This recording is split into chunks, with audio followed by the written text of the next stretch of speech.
एक बादशाह की 7 बेटियां थीं। एक दिन बादशाह बहुत खुश होता है और अपनी 7 बेटियों को बुलाकर पूछता है कि मैं तुम सबसे एक सवाल पूछूंगा और अगर अच्छा लगा तो तुम्हारा मनचाहा इनाम भी दूंगा। तुम सब एक सफ में खड़ी हो जाओ और एक एक करके बताओ कि तुम सब किसका खाती हो और किसका दिया पहनती हो। 7 में से 6 बेटियों ने कहा, अब्बा हुजूर, आपका दिया खाते हैं और आपका दिया पहनते हैं, आप ही की वजह से हमारी ये शान शौकत है। ये सुनकर बादशाह बहुत खुश हुआ और अपनी उन 6 बेटियों को उनकी मनपसंद की चीजें दे दी। जब सबसे छोटी बेटी की बारी आई तो उसने कहा कि मैं अल्लाह का दिया खाती हूँ और अपनी किस्मत का पहनती हूँ और ये मेरा नसीब है। बादशाह ये सुनते ही आग बबूला हो गया और कहने लगा, ऐ कमबख्त, तूने मेरी नाशुक्री की है, तुझे इसकी सजा जरूर मिलेगी। शहजादी ने कहा, जो हुक्म अब्बा हुजूर। उस बादशाह ने सिपाहियों को हुक्म दिया कि जाओ इसे जंगल में छोड़ आओ, मैं भी देखूंगा कि ये मेरे बगैर कैसे अल्लाह का दिया खाती है और अपने नसीब का पहनती है। शहजादी से तमाम जेवरात वापस ले लिए गए और खस्ता हाल कपड़ों में बगैर किसी साजो सामान के बादशाह के हुक्म के मुताबिक जंगल में छोड़ दिया गया। लेकिन शहजादी मुतमईन थी और अल्लाह पर भरोसा रखती थी कि जो उसने रिज्क और ऐशो इशरत मेरे नसीब में लिखी है वो मुझे जरूर मिलेगी। सब सिपाही शहजादी को छोड़कर वापस चले गए। शहजादी जंगल को देखने लगी। चारों तरफ पेड़ ही पेड़ थे और दोपहर से शाम होने वाली थी कि शहजादी ने सोचा कि क्यों ना कुछ लकड़ियां जमा कर लूं ताकि रात को आग जलाऊं, फिर कोई जंगली जानवर पास नहीं आएगा और रात भी गुजर जाएगी। शहजादी जंगल में लकड़ियां ढूंढने चल पड़ी। उसकी नजर एक झोपड़ी पर पड़ी जहां बाहर एक बकरी बंधी हुई थी और अंदर से खांसने की आवाज आ रही थी। पहले तो शहजादी बहुत हैरान हुई कि इतनी वीरान जगह में ये झोपड़ी कैसी है।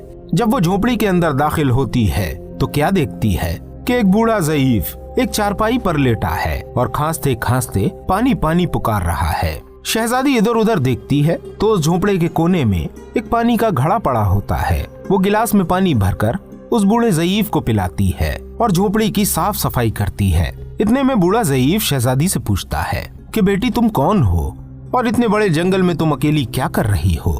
तब शहजादी उसे बताती है कि वो यहाँ तक कैसे पहुँची।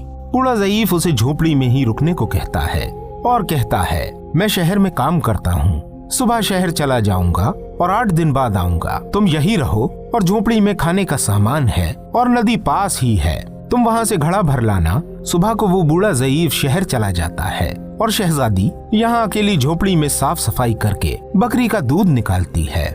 आधा अपने लिए रख लेती है और आधा बाहर एक कोने में बर्तन में डाल कर रख देती है ताकि रात को कोई जानवर भूखा या प्यासा होगा तो पी लेगा और खुद अंदर आकर सो जाती है।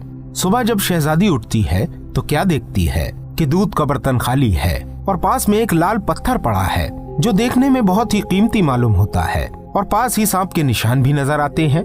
तब शहजादी को याद आता है कि बचपन में उसने सुना था कि जब कोई सांप बहुत खुश होता है तो एक लाल पत्थर उगलता है जिसको नागमणि कहा जाता है और उसकी कीमत हीरे जवाहरात से भी ज्यादा होती है। शहजादी बहुत हैरान होती है और दिल में सोचती है कि शायद सांप भूखा था इसलिए वो दूध पीकर खुशी में लाल पत्थर छोड़ गया।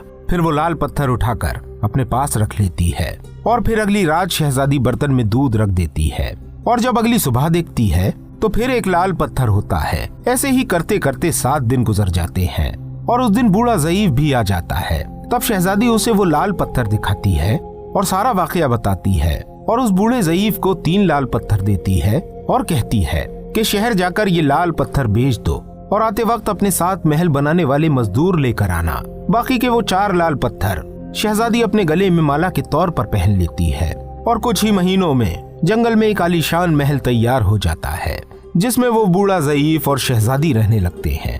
ऐसा महल जिसमें हर चीज, नौकर चाकर, दुनिया की तमाम नेमतें मौजूद थीं। उसके बाद शहजादी जंगल में लकड़ी का एक कारखाना लगा देती है जिसमें गरीब मजदूर काम करते हैं और उनकी रोजी रोटी भी चलती रहती है। देखते ही देखते जंगल शहर की तरह बन जाता है और दूर दूर तक धूम मच जाती है कि शहजादी बहुत रहमदिल है। ये खबर ऐसे ही बादशाह तक पहुंचती है तो बादशाह के दिल में ये बात पैदा होती है कि देखूं तो सही कौन से मुल्क की शहजादी है जिसकी इतनी तारीफें हैं।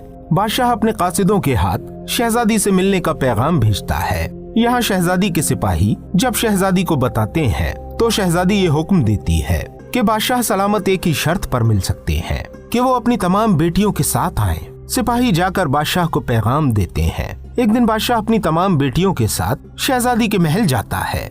शहजादी उन सब से अपने चेहरे पर नकाब करके मिलती है और उनके लिए 7 रंग के खाने पेश करती है और हर खाने के साथ उसी रंग का जोड़ा पहन कर आती है।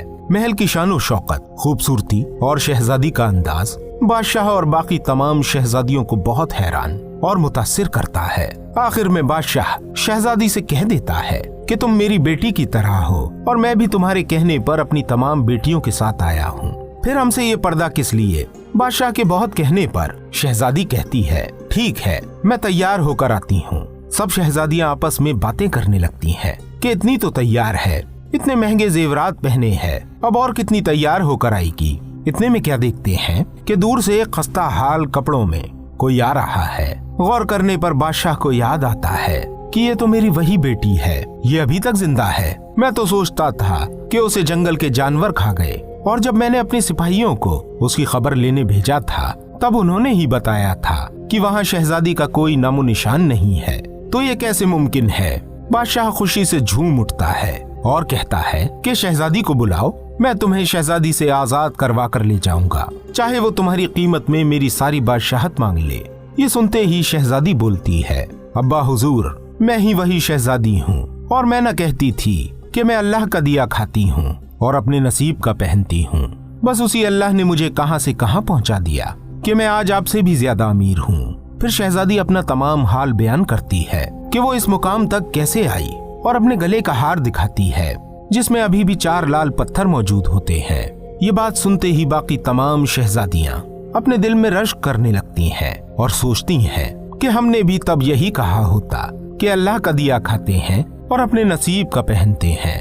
दोस्तों, हमेशा अल्लाह ताला की जात पर यकीन रखो, वो जिस हाल में भी रखे हमेशा शुक्र अदा करो, वो जात तुम्हें कभी अकेला नहीं छोड़ेगी। उम्मीद करते हैं ये सबक आमूज वाक़या आपको पसंद आया होगा। वीडियो पसंद आने की सूरत में इसे लाइक करते हुए ज्यादा से ज्यादा शेयर जरूर कर दीजिएगा। मिलते हैं आपसे फिर किसी प्यारी सी वीडियो के साथ, तब तक अपनी दुआओं में हमें जरूर याद रखिएगा। अस्सलामु अलैकुम व रहमतुल्लाहि व बरकातुहू।